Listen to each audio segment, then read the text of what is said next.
बिस्मिल्लाहिर्रहमानिर्रहीम। मेरा नाम प्रोफेसर ब्रिगेडियर डॉक्टर अनवारुल हक है। मैं ईएनटी स्पेशलिस्ट हूँ और मेरा ईएनटी के मरीज़ों के इलाज का तकरीबन 33 इयर्स का एक्सपीरियंस है। तो अक्सर लोग हमारे पास सर दर्द के लिए आते हैं। तो पिछले दिनों मैंने सर दर्द के ऊपर एक की, तो उसके बाद लोगों ने ये कहा कि हमें मिग्रेन है, उसके बारे में ज़रा डिटेल में बताएं। तो मैंने सोचा कि मिग्रेन या जिसको दर्द शकीका कहा जाता है उसके बारे में थोड़ा आपको गाइड किया जा सके। इलाज मुआलजा के YouTube चैनल को सब्सक्राइब करें और बेल के आइकन को प्रेस करें।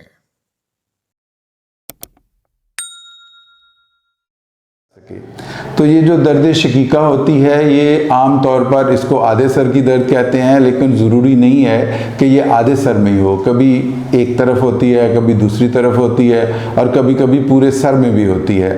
और ये रोशनी की चमक इसके साथ होती है, धब्बे नज़र आ सकते हैं या चेहरे या टांगों में झुंझलाहट पैदा हो सकती है।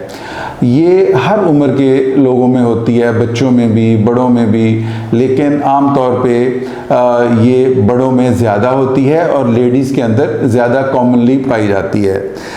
इसके कुछ ट्रिगर्स हैं। ट्रिगर्स का मतलब कि जिनको करने से इसके होने के चांसेस ज़्यादा हो जाते हैं, लेकिन होती उनको ही है जिनको मिग्रेन की बीमारी होती है। ये बेसिकली एक प्राइमरी हेडेक है जिस हमें आम तौर पर तशख़ीस के लिए मरीज़ की हिस्ट्री की ज़रूरत होती है।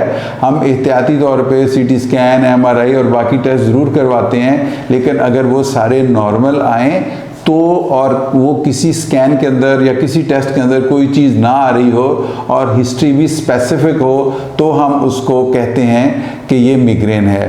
तो ट्रिगर्स आम तौर पे कुछ मशरूबात, लोग शराब पीते हैं, उससे कोई किसी कॉफ़ी पीने से, स्ट्रेस से, तनाव से, ज़हनी तनाव से, जिस्मानी तनाव से, शार्प लाइट से, ऊंची आवाज़ों से या तेज़ हवा से, इवन परफ्यूम से, पेंट से, धुएं से, नींद की कमी या नींद की ज़्यादती की वजह से, कुछ जिस्मानी अवामल होते हैं जैसे शदीद ज़हनी तनाव हो गया, जिनसी सरगर्मी की वजह से, मौसम की तब्दीली की वजह से, या कोई प्रेशर चेंजेस आ रहे हैं, जिस तरह मरीज आते हैं या हवा में जहाज़ पे ट्रैवल करते हैं तो उसमें भी होने के चांसेस होते हैं। कुछ अद्वियात ऐसी होती हैं जिनको खाने से इसके होने के चांसेस, जैसे हमल को रोकने वाली अद्वियात होती हैं, उनकी वजह से हो सकती है। और उसके अलावा जो दिल के मरीज़ खाते हैं या जो लोग व्याग्रा यूज़ करते हैं, उनको भी हेडेक होने के चांसेस, मिग्रेन अगर हो तो उसको ट्रिगर हो जाती है।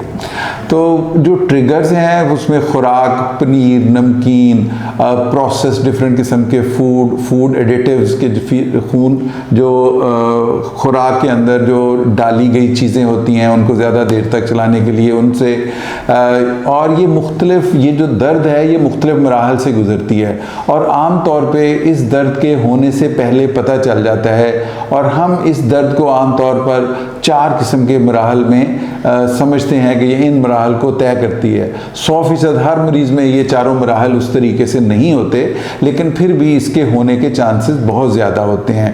पहले को हम प्रोड्रोम कहते हैं, जिसमें जिस्म मिजाज के अंदर तब्दीली आ जाती है, कब्ज़ हो सकती है, पखाने शुरू हो सकते हैं, अफसरदगी हो सकती है, खुशी हो सकती है, तनाव हो सकता है, भूख हो सकती है, खुराक की ख्वाहिश हो सकती है, गर्दन में तनाव आ सकता है, पेशाब में इजाफा हो सकता है, या बार बार दर्द शुरू होने से पहले बार बार जमाइयाँ आना शुरू हो जाती हैं। तो ये प्रोड्रोमल सिम्टम्स हैं जो दर्द के शुरू होने से पहले हमेशा मरीज़ को फील होती हैं। तो और हम मरीज़ इस दौरान अगर इलाज कर लिया जाए तो आम तौर पे वो इलाज ज़्यादा इफ़ेक्टिव होता है एज़ कम्पेयर टू जब दर्द शुरू हो जाए तो इलाज किया जाए।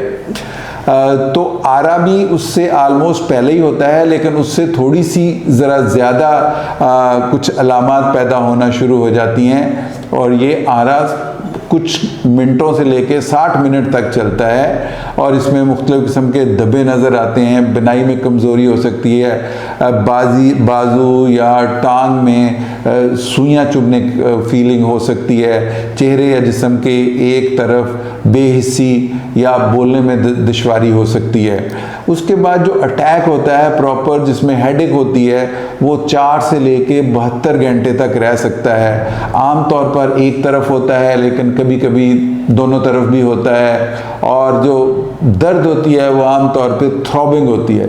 थ्रॉबिंग जैसे दिल धड़कता है, वो डज डज हथौड़े पड़ते हैं, ऐसे सर के अंदर ऐसे फील होता है।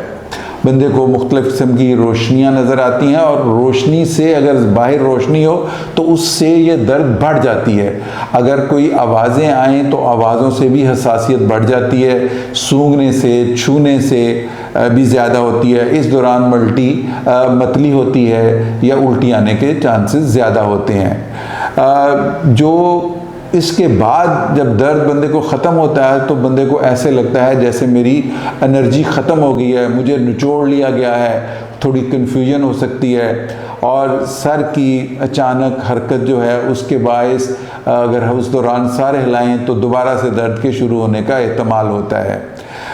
इसकी कोई ख़ास वजह तो मालूम नहीं है, लेकिन फिर भी आम तौर पे ये जीन्स के अंदर अगर वालिदैन को है तो बच्चों को होने के चांसेस ज़्यादा हो सकते हैं। फिर एनवायरनमेंटल फैक्टर्स है, टेंशन फिज़िकल हो या मेंटल स्ट्रेस हो, उस वजह से ज़्यादा हो जाती है। सेरोटोनिन का लेवल ज़्यादा हो सकती है। तो डिफरेंट जो ट्रिगर्स हैं उनको इलाज के तौर पे उन ट्रिगर्स को अवॉइड करना चाहिए, जैसे चाय, कॉफ़ी है, तेज़ आवाज़ें हैं या तेज़ रोशनियां हैं, परफ्यूम है, पेंट है, धुआं है। बहुत ज़्यादा सोने से या ना सोने से उसको अवॉइड करना, ताकि अपना लाइफस्टाइल ऐसे रखा जाए कि बंदा जो है वो बेहतर तरीके से उसको उसके साथ चल सके, और उन चीज़ों को अवॉइड करें जिनसे इनके होने के ज़्यादा है, या दवाइयाँ वो खा रहे हैं जिनकी वजह से हमेशा उनको होता है, तो उन दवाइयों को अवॉइड किया जाए। नमक को कम किया जाए, और जो प्रोसेस्ड फूड्स हैं डब्बे वाले या जो भी जिसके अंदर प्रिजर्वेटिव डले होते हैं उनको इस्तेमाल करने से परहेज़ की जाए। तो रिस्क फैक्टर डेफिनेटली अगर फैमिली में है तो होने के चांसेस हैं। बच्चों होता तो किसी भी उम्र में है, लेकिन आम तौर पे 30s में होता है, और फीमेल्स में 3 गुना मर्दों की निस्बत ज़रा ज़्यादा होता है। और हार्मोनल चेंजेस, जिस तरह ख़वातीन में जो मेंसेस आते हैं उसके दौरान या उससे पहले होने के चांसेस ज़्यादा होती हैं। प्रेगनेंसी में आम तौर पर ये दर्द ज़्यादा हो जाता है, और मिग्रेन इम्प्रूव कर जाता है। मीनोपाज अगर जब 40 साल या उससे तकरीबन 40-45 साल की उम्र में जब माहवारी आना बंद हो जाती है तो आम तौर पर ये जो है ये भी ख़त्म हो जाता है। इससे इलाज तो डेफिनेटली दर्द की दवाइयाँ हैं, लेकिन इससे बचना बहुत ज़रूरी है। जैसे बताया कि जो ट्रिगरिंग फैक्टर्स हैं उन ट्रिगरिंग फैक्टर्स को अवॉइड किया जाए। आवाज़, रोशनी या किसी किस्म की टेंशन, परफ्यूम, पेंट, इन चीज़ों से परहेज़ की जाए। और इलाज के तौर पे कहूँगा कि नेचुरली इसका और तो कोई ख़ास इलाज नहीं है। इसकी ड्यूरेशन को कम किया जा सकता है, या इसके अटैक्स को ज़रा ज़्यादा देर बाद वो किया जा सकता है। उसके लिए बंदे को अपना लाइफस्टाइल चेंज करना पड़ता है, पुरसकून माहौल जब तलाश करना पड़ता है। जो ही आपको अटैक हो जाए तो आप सारी दुनिया के काम छोड़ दें, एक बंद अपने बेडरूम में चले जाएं, लाइट्स ऑफ कर लें, और बिल्कुल अपने आप को कन्फाइन, किसी किस्म का कोई स्टिमुलस उस दौरान आपको नहीं होना चाहिए। और उसके अलावा सर दर्द की गोलियां जो हैं दर्द की, जैसे पैनाडोल है, अगर वो चाय के साथ लें तो ज़्यादा इफ़ेक्टिव होती है। और अगर डिस्पर्सिबल टैबलेट्स आती हैं, जिस तरह डाइक्लोरान डिस्परलेट है, वो अगर पानी में घोल के पी लें तो जल्दी हज़म हो जाती है। अगर हम दवाई दर्द शुरू होने से पहले प्रोड्रोमल स्टेज या ऑरा के स्टेज के ऊपर जो हमें पहले पता चल जाता है, और काफ़ी लोगों को ये स्टेजेस होती हैं, और वो अगर इस दौरान दर्द की दवाई खा लें तो दर्द होने के चांसेस कम हो जाते हैं, और अगर दर्द हो तो वो उतनी शदीद नहीं होती, जल्दी ठीक हो जाती है।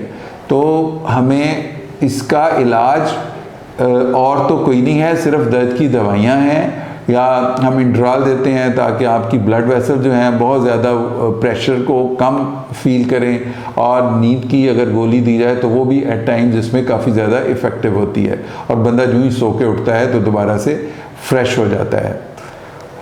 तो ये दर्द शकीका या हेडेक के बारे में है, बट ये इनको उससे हमें बचने की कोशिश करनी चाहिए। अच्छा, फिर इसके साथ अगर कॉफ़ी ली जाए या पैनाडोल एक्स्ट्रा ली जाए तो वो सिंपल पैनाडोल से ज़्यादा इफ़ेक्टिव होती है। और भी दर्द की दवाइयाँ ब्रोफेन या डेक्लोरान या सिनफ्लेक्स, ब्रेक्सिन या इस तरह की कोई भी दवाई दर्द की ली जा सकती है और आमतौर पे इफ़ेक्टिव होती है। और दवाइयाँ किसी को एक दवाई ज़्यादा इफ़ेक्टिव होती है, किसी को दूसरी दवाई ज़्यादा इफ़ेक्टिव होती है, लेकिन जिसको जो दवाई इफ़ेक्टिव हो उसको उसी के ऊपर रहना चाहिए। और लेकिन ये चूँकि प्राइमरी टाइप ऑफ हेडेक है, इसमें स्कैन्स में कुछ नहीं आता, लेकिन इसी तरह की हेडेक किसी शदीद बीमारी का पेशगामा भी हो सकती है।